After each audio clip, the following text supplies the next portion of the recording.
Film dibuka dengan memperlihatkan seorang wanita penghibur yang sedang bersiap sebelum melayani kliennya. Bukan sembarangan, kliennya kali ini merupakan bos mafia yang pengaruhnya cukup besar. Tapi baru saat si wanita mau melayaninya, tiba-tiba tembakan tadi berasal dari seorang sniper yang identitasnya belum diketahui. Dan belakangan ini, insiden penembakan memang banyak terjadi dengan target utama adalah pimpinan mafia. Dari sini, film beralih dengan memperlihatkan kita pada seorang pria yang sedang depresi. Entah apa yang sudah ia alami karena tiba-tiba dia langsung bunuh diri.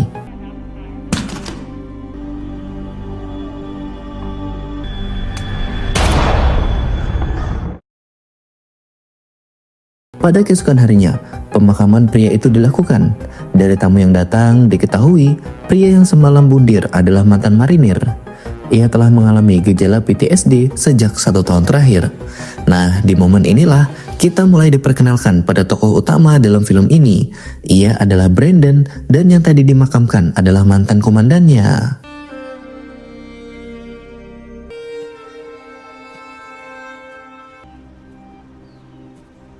Hari itu, sebelum Brandon pulang, dia mengobrol sebentar dengan sahabatnya Peter dan curhat kalau ia akan pensiun dari militer demi bisa membantu ibunya bertani di kampung. Mendengar hal itu, Peter pun menawarkan sebuah pekerjaan dari pemerintah Kolombia. Ia bilang kalau mereka sedang mencari seorang sniper untuk mengejar bos mafia yang sudah meresahkan. Dan Brandon sepertinya merupakan orang yang paling tepat untuk pekerjaan ini karena kemampuannya dalam membidik sasaran di atas rata-rata. Awalnya, Brandon ingin menolak pekerjaan tersebut, tapi begitu Peter bilang kalau ayah Brandon juga berada di sana, maka ia pun bersedia. Perfect, you're hired. There's a car parked right over there. Oh, you're going to Colombia.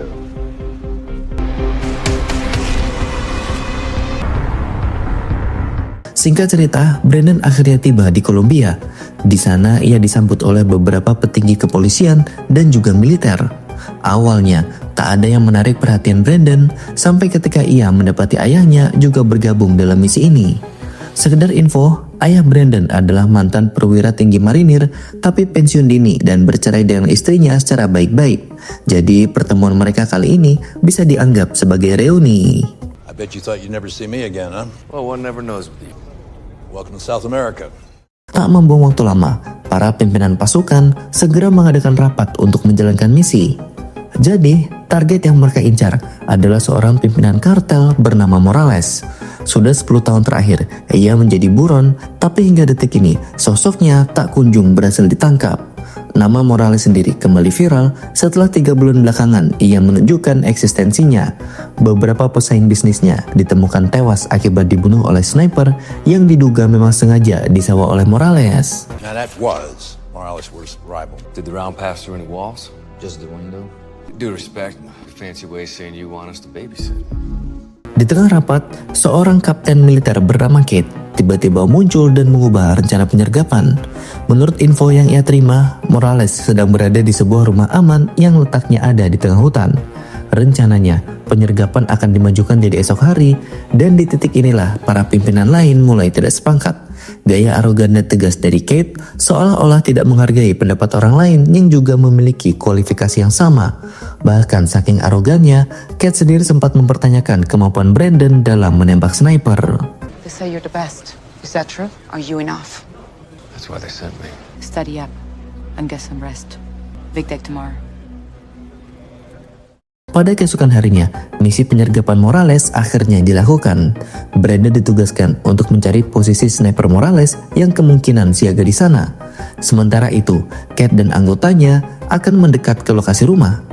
By the way, operasi ini merupakan operasi rahasia, dan ayah Brandon ditugaskan untuk memberi info soal keadaan rumah melalui pantauan citra satelit. Target indicators. Nothing on glass. Setelah melakukan pemantauan selama 20 menit, Brandon menyarankan mereka untuk tak menyerang dulu. Lokasi rumah yang dikelilingi oleh hutan membuatnya agak kesulitan untuk mendeteksi di manakah posisi sniper musuh. Apalagi tak ada pergerakan sama sekali membuat Brandon curiga jangan-jangan para kartel sudah memasang jebakan. Nah, meski alasannya cukup masuk akal, sayang sekali usulan Brandon ini malah ditolak. Menurut Kate, operasi ini merupakan kesempatan langka untuk menangkap si ketua kartel. Jadi ia memilih untuk tak mundur sedikit pun. Dari sini, Kate pun mengirim 2 tim dari kelompoknya untuk mendekat dan menggeledah rumah. Tapi sesuai dugaan Brandon, semua itu hanyalah perangkap.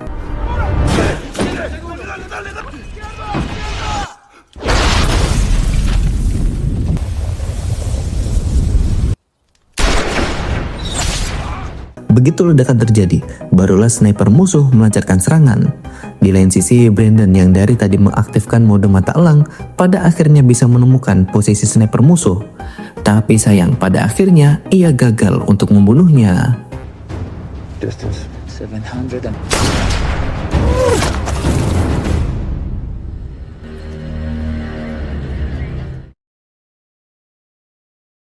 Akibat serangan tadi, tim gabungan akhirnya menemukan fakta sepertinya di dalam organisasi mereka ada seorang mata-mata sehingga musuh sempat menyiapkan jebakan. Di saat yang sama, seorang agen intelijen bernama John akhirnya dilibatkan dalam masalah ini. Menurutnya, Kate sebagai pimpinan pasukan harus bertanggung jawab penuh karena keputusan sembrononya telah menyebabkan beberapa personel tewas dan yang lainnya mengalami luka berat. Mendengar hal itu, ayah Brandon menegaskan jika sekarang bukan waktu yang tepat untuk mencari siapa yang perlu disalahkan. Sekarang yang mereka perlukan adalah rencana matang, karena 2 hari lagi kontrak kerjanya di Colombia akan segera usai. All right, I'm gonna give them 48 hours to shake the trees. Then they'll be on the next plane to the States. Out of here. Sebelum melakukan misi selanjutnya, Brandon pun beristirahat di rumah aman milik BNN. Namun, di saat yang sama, sniper andalan Morales telah diperintah oleh si ketua kartel untuk menghabisi Brandon dan juga Kate. What do you want? I'm busy. Berpindah ke Kate yang saat ini sedang depresi hebat pasca kematian beberapa anggotanya. Ia pun menghampiri seorang pendeta bernama Bapak Carlos untuk mencurahkan perasaannya. Dalam momen ini, Carlos sebenarnya ingin meminta Kate untuk berhenti saja memburu Morales. Tapi ia juga sadar tak akan mampu berkata demikian karena tekad Kate begitu kuat. Oleh karena itu, alih-alih meminta Kate untuk berhenti, Carlos yang kasihan malah mengatakan kalau ia bisa membantu Kate untuk mencari tahu tentang sniper Morales. More people will die. Can you live without? I can't live with myself if I work out on this job. Trust nobody. Di sisi lain, Brandon malam itu rupanya tak bisa tidur. Ia kepikiran akan satu hal tentang bagaimana sniper Morales bisa menembakkan peluru dengan lintasan melengkung. Nah, di tengah kebingungan, Brandon tiba-tiba dapat info dari tim keamanan kalau sekarang sepertinya ada sniper yang sedang mengincar gedung tempat Brandon berada. Hal ini dapat diketahui dari pantulan cahaya dan diduga kuat kalau pelakunya adalah sniper Morales. Hingga akhirnya Brandon lagi-lagi harus melawannya. That's exactly what it is. Good work, Santiago.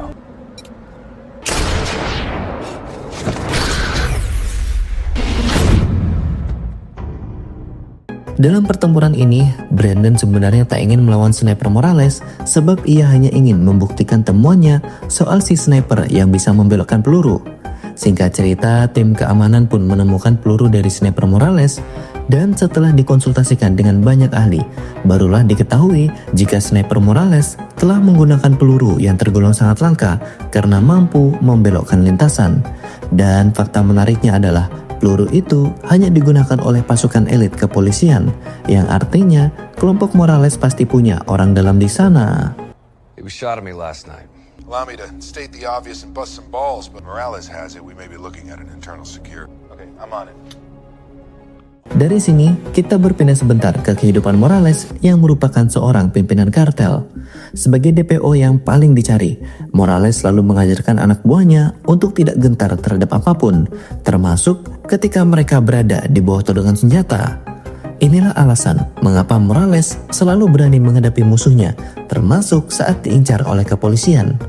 Nah, tak berselang lama Morales kembali ke ruangan kerjanya, tapi saat ia masuk ke dalam, rupanya sudah ada sniper kesayangannya yang sedang standby dengan sebuah pistol.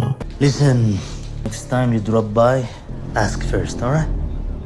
Sniper kesayangan Morales ini bernama Diablo, dan kedatangannya hari itu adalah untuk menagih uang pembayaran setelah melakukan misi kemarin.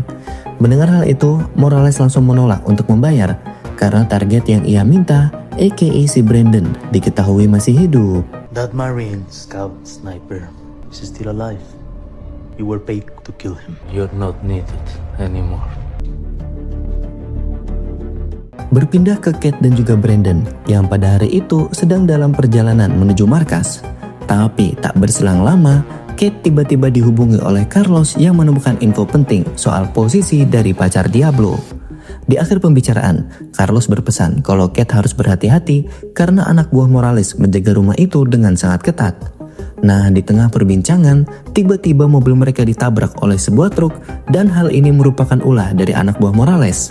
Akibat kejadian ini, Brandon harus baku tembak dengan para kartel, sementara Kate buru-buru pergi meninggalkan Brandon agar bisa mendatangi alamat rumah dari pacar Diablo.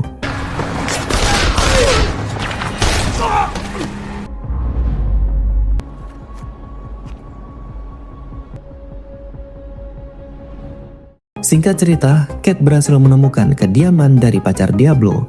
Masalahnya di sekitar situ ada banyak sekali anggota kartel yang sedang bersiaga. Mereka sudah tahu siapa Kate sebenarnya, dan di saat yang sama, pacar Diablo juga memberikan perlawanan yang tidak Kate duga. Alhasil, pistol yang tadi ia pegang berhasil direbut oleh para kartel. Ia sendiri juga bahkan sempat dilecehkan. Untungnya, belum saja hal buruk kembali berlanjut, tiba-tiba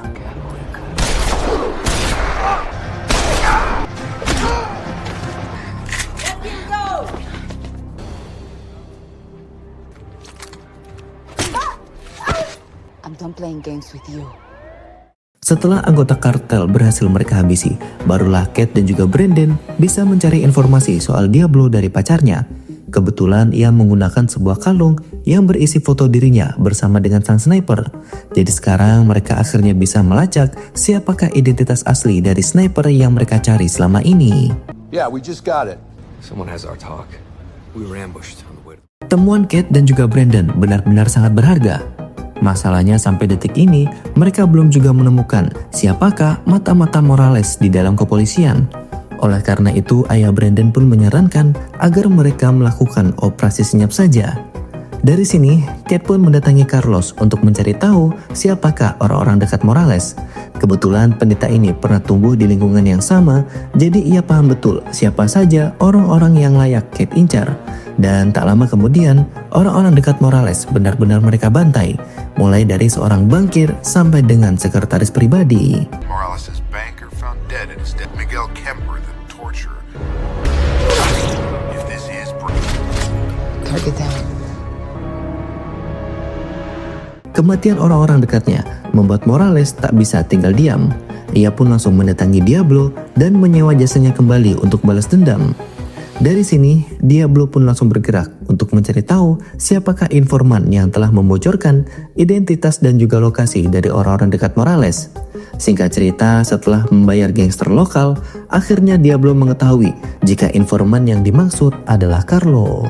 The one called Fire Carlos. Give him to me. Di lain sisi, terlihat John kini sedang memaksa para petinggi militer untuk menghentikan operasi senyap yang menargetkan orang-orang dekat Morales. Ia khawatir jika hal ini diteruskan, maka si ketua kartel akan bertindak dan akibatnya stabilitas nasional bisa terganggu. What I'm suggesting is, did some killing for a son of Noriega. This isn't the way it was scripted. really. We can't have some loose cannon starting a street war. Get him on a plane out of here before bad turns to worse. Pada keesokan malamnya, saat Kate dan Brandon mau membunuh target selanjutnya, mereka tiba-tiba mendapat pesan dari Carlo kalau ia butuh bantuan. Nah, karena takut kenapa-napa, mereka pun segera pergi ke lokasi yang Papa Carlo sebutkan. Singkat cerita, saat mereka tiba di sana, Brandon yang punya firasat buruk langsung meminta Kate untuk bersabar sebentar, karena ia ingin mengawasi lokasi pertemuan menggunakan sniper. Nothing real.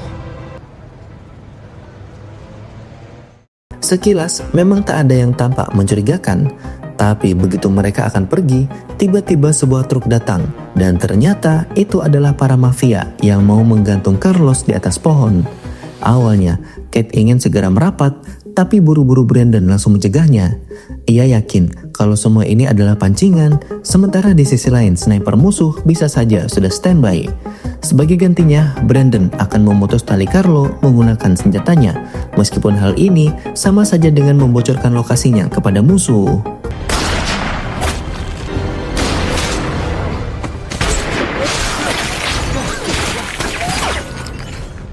Dugaan Brandon tentang Diablo yang sudah standby ternyata benar. Mereka segera pergi dari sana karena di saat yang sama, meski tali telah terputus, pendeta Carlo sudah keburu kehilangan nyawa.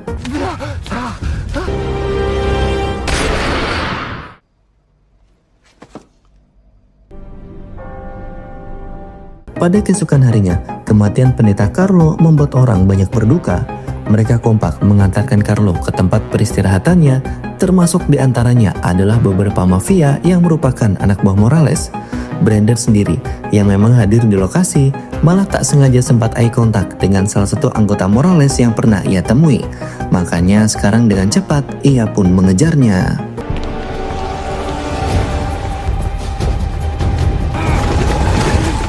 You work for Morales. Anak buah Morales ini bernama Freddy, dan ia merupakan anak angkat dari Carlo. Kesedihan yang begitu mendalam membuatnya mau berbagi informasi soal keberadaan Morales saat ini. Nah, berbekal informasi inilah, pihak kepolisian akhirnya bisa menangkap sang gembong narkoba.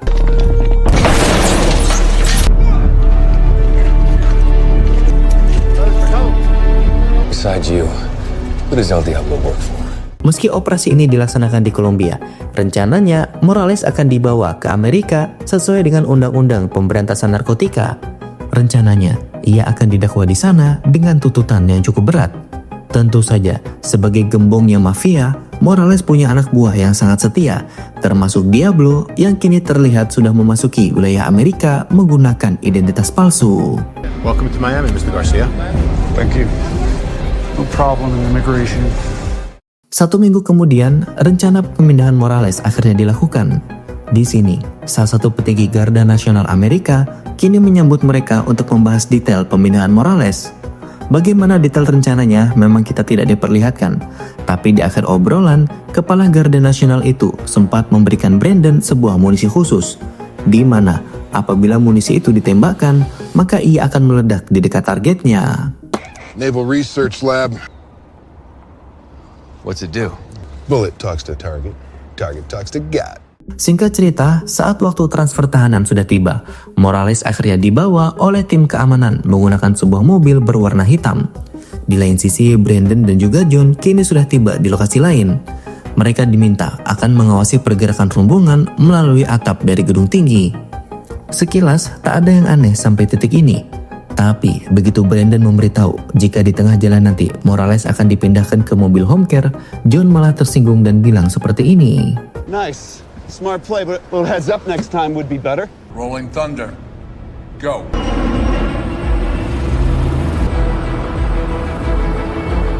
Ketika rangkaian pengawalan mulai bergerak, tak satupun dari anak buah Morales yang memulai penyerangan termasuk Diablo.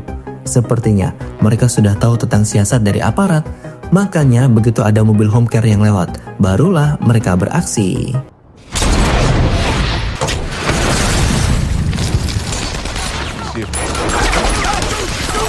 Sesuai dugaan, para mafia langsung melancarkan serangan. Tapi anehnya, Diablo malah seperti sengaja mengincar tangki bensin agar mobil yang di dalamnya ada Morales langsung meledak. Usut punya usut, Diablo memang berniat untuk membunuhnya karena khawatir jika sampai Morales disidang, bisa-bisa namanya juga akan diburu oleh militer Amerika. Nah, karena asik menyerang mobil Morales, Diablo jadi tidak sadar kalau dari tadi Brandon sudah standby untuk menembak snipernya. Distance locked.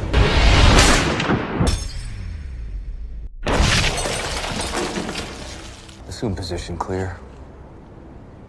Diablo akhirnya tewas dengan mengenaskan, dan yang lebih menyakitkannya, ternyata Morales tak ada di mobil home care. Jadi, ternyata pihak keamanan melakukan semua ini untuk dua tujuan. Pertama, menghabisi Diablo, dan yang kedua adalah mencari tahu siapakah mata-mata Morales di tubuh kepolisian. Yang tak lain dan tak bukan, itu adalah John. In cahoots with Morales. Let my boys at Langley clone your burner phone. Pinging Morales and Diablo like a teenage crush. All right, we got him. Come on. Dengan semua bukti yang ada, seharusnya John tak bisa mengelak. Tapi karena takut hukuman, ia kemudian mengeles kalau sebenarnya dirinya sedang menyelidiki sesuatu yang lebih besar dari narkoba. Brandon yang mendengar hal ini benar-benar merasa kesal dengan ocehan dari John. Sementara Kate yang juga merasakan hal yang sama, tak basa-basi langsung menghajarnya. People died, Samson. Good people.